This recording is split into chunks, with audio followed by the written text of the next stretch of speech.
Game 1 takes place on Metalopolis, with HuK spawning as the red Protoss in the 6 o'clock position, and Moon spawning as the blue Zerg in the 12 o'clock. HuK looks to start the series off with a bang, placing 2 proxy pylons near Moon's base, and opening with the 4-gate rush. Although opening pool first, Moon is denied any early scouting, and is thus unprepared defensively for HuK's aggression. Moon does manage, however, to scout the first round of warp bins, 4 sentries, forcing HuK to react. Despite their low DPS, HuK manages to use the sentries to snipe an Overlord, supply blocking Moon early on. Still waiting for his Roach Warren to finish, Moon decides to start mass-producing Lings instead. But he'll need to hold until they arrive. Moon pulls his drones and attempts to get us around on HuK's army. But HuK's force fields are too good, and Moon ends up losing a queen and several drones. When the Lings do finish, Moon does not use them defensively, and instead depends upon his now finished spine crawlers to hold his natural, while sending the Lings to HuK's base for a counterattack.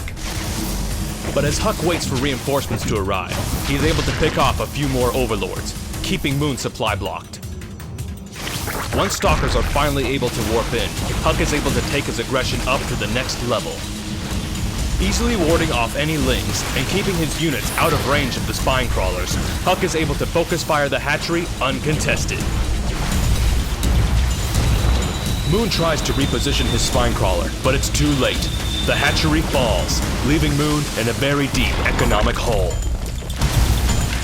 With good force field placement, HuK is even able to snipe another queen, and then pulls back, waiting for another round of warp-ins. While HuK waits, another spine crawler is able to finish for Moon. Knowing he's very far behind, Moon decides to take the risk and begins another hatchery at his natural. But HuK will have none of it.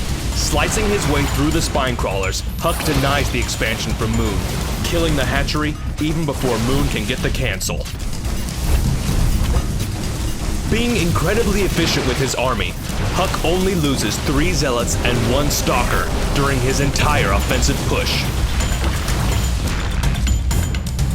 Desperate, Moon tries a counterattack, sending his remaining Lings at HuK's main. But thanks to a solid wall-in, a few warped-in units, and a couple force fields, HuK easily holds them at bay, picking them off one by one.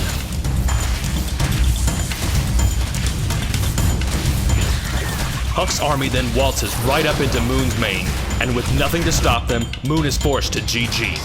HuK decisively takes Game 1 and leads the series 1-0. Game 2 is on Shakura's Plateau, with HuK spawning in the upper right corner and Moon spawning in the lower left.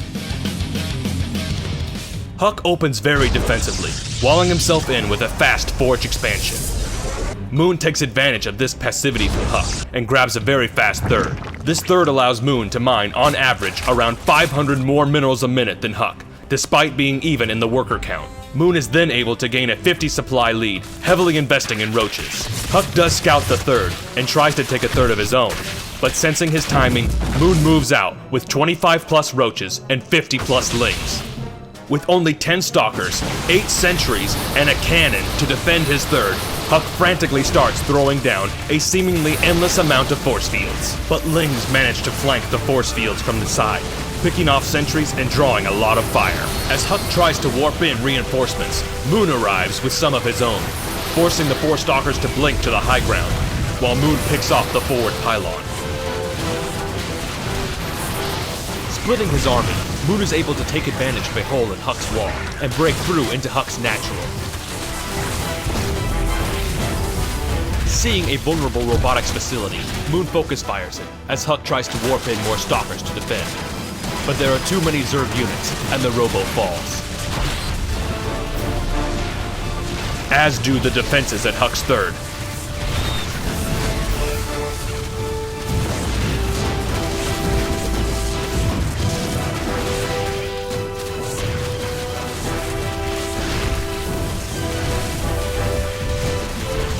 Pulling probes, they accidentally retreat into a swarm of roaches, who happily pick them off. With another wave of reinforcing speedlings, Moon pushes the initiative and marches up HuK's ramp. Defending Stalkers are forced to blink back, as their health depletes, giving up ground to the Zerg army. Despite good micro from HuK, Moon's numbers are too great, as the roaches continue to push forward, until finally they are in HuK's mineral line.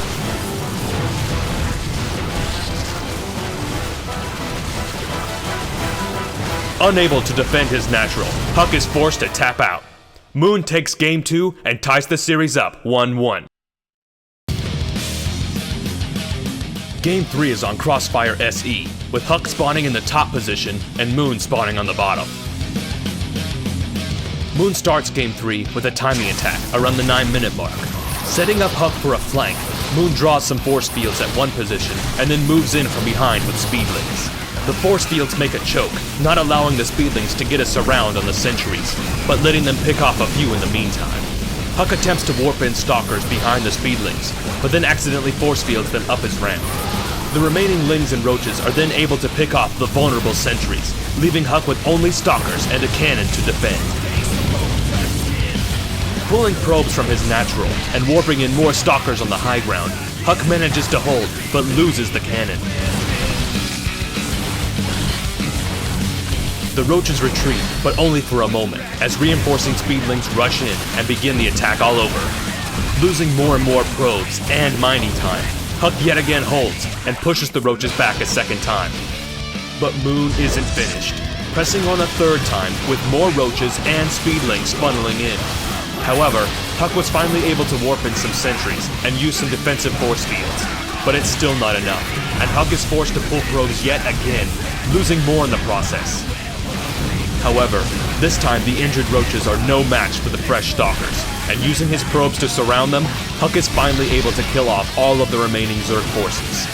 Moon is able to do a lot of damage to HuK's economy with this aggression, but his own economy is not as strong as it should be. Moon had started at third right before the fight started, but HuK managed to have a zealot waiting there for it. In a mental lapse on Moon's part, the hatchery finishes and quickly falls. To compensate, Moon builds a macro hatch in his base to increase his unit production. When HuK thinks the pressure is over, Moon manages to throw one last wave of speedlings at him, darting them up HuK's ramp and into his main. HuK, however, is able to send stalkers in there to clean up, but not before the speedlings get a good look around HuK's base and pick off a few more probes. Utilizing this harassment, Moon is able to start climbing above HuK in the supply count, as his economy flourishes, now unhindered by Protoss aggression.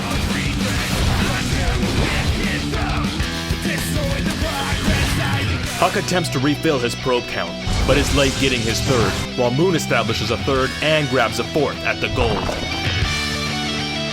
Moon then finds HuK's army split near the middle of the map. HuK moves his stalkers in to try and defend, and begins urgently throwing force fields out, but he has now completely backed himself against a wall. Moon's army, made up of 40+ lings, 25+ roaches, and a handful of hydras, each of which with a 1-1 upgrade against HuK's 0-1, outlasts the force fields and easily overwhelms HuK's forces. When all is said and done, Moon walks away with an 80 supply count lead, a strong economy, an upgrade advantage, and an intimidating army seconds away from HuK's main. HuK attempts to stay alive, laying down some emergency force fields to buy some time. When those force fields dissipate, HuK manages to cut Moon's army in half, hoping he has enough to engage evenly. But the upgrades for Moon really show, and HuK is not able to put out enough DPS to deal with Moon's roaches and hydras together. After hanging on for as long as he could, HuK finally taps out, giving Moon the lead in the series, now at 1-2. Game 4 is on Crevasse, with HuK spawning in the 7 o'clock position and Moon spawning in the 10 o'clock. HuK opens Game 4 defensively again, completely walling off the top of his ramp with the help of 4 cannons. Moon moves out with early roachling pressure, destroying the rocks leading to HuK's base. He arrives just as HuK is destroying the debris on his ramp. Moon moves forward, but HuK's cannons deflect the push, with the help of some defensive force fields, only losing 1 cannon. HuK is now able to take a commanding economic advantage, leading the worker count in double digits, and having a second base saturated before Moon is even finished evolving one at his natural. Moon attempts to catch up by double expanding, taking his back expo too, but HuK transitions into DTs, catching Moon completely off guard. Although he does have an evolution chamber, Moon has not scouted HuK's base and has no idea DTs are coming. He tries to sneak in spore crawlers at his mineral lines, but they do not even come close to finishing. With one DT to each of Moon's bases, and Lair Tech not even started, Moon has no way to spot the DTs, let alone take them out. After a moment of bewilderment, Moon admits defeat. HuK walks away with an easy win, tying the series 2-2. Game 5, the last game of the series, is on Tal'Darim Altar, with HuK spawning in the upper right corner and Moon spawning in the upper left. Feeling the tournament slipping away from him, Moon opens with the infamous 6 pool. But fortune smiles on HuK, and his early scout picks the right corner first.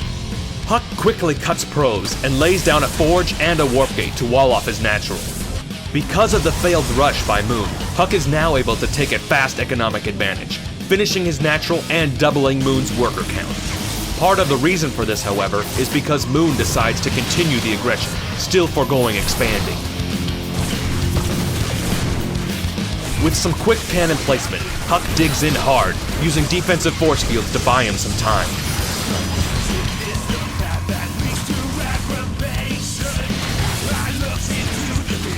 Chrono boosting his warp gates to get more units on the field, HuK loses his only completed cannon. But continuing with good force field placement, Moon is not able to take advantage of the weakest part of HuK's wall, the pylon. Even after destroying it, HuK already has a backup warping behind it. Moon then focuses the forge, as HuK's 3 cannons get closer and closer to finishing. When Moon is finally able to breach HuK's structural defenses, only his lings can fit through. He sends them around HuK's mineral line, and then towards HuK's main. But HuK blocks them off with 2 fast force fields, and his sentries clean them up. A single roach and 3 lings make it to the back of HuK's main, but 3 zealots warp in and finish them off. HuK holds with minimal losses. Moon finally puts down a hatchery at his natural, but HuK, now doubling Moon in the worker count and the supply count, moves out with a handful of stalkers and sentries. With only around 25 lings at Moon's base to defend, Moon attempts to catch HuK out of position, but HuK's sentry count is too high, and it would take considerably more lings than what Moon has to outlast HuK's force field placements. With zealots streaming in from across the map, and the stalkers focus firing down the hatchery, Moon simply cannot maintain, and is forced to GG. HuK wins the match, the series, and the tournament. Congrats to Team Liquid's HuK, champion of DreamHack Summer 2011. This has been Mystery StarCraft Theater 5000. Thanks for watching, and if you like what you saw, remember to comment, rate, and subscribe.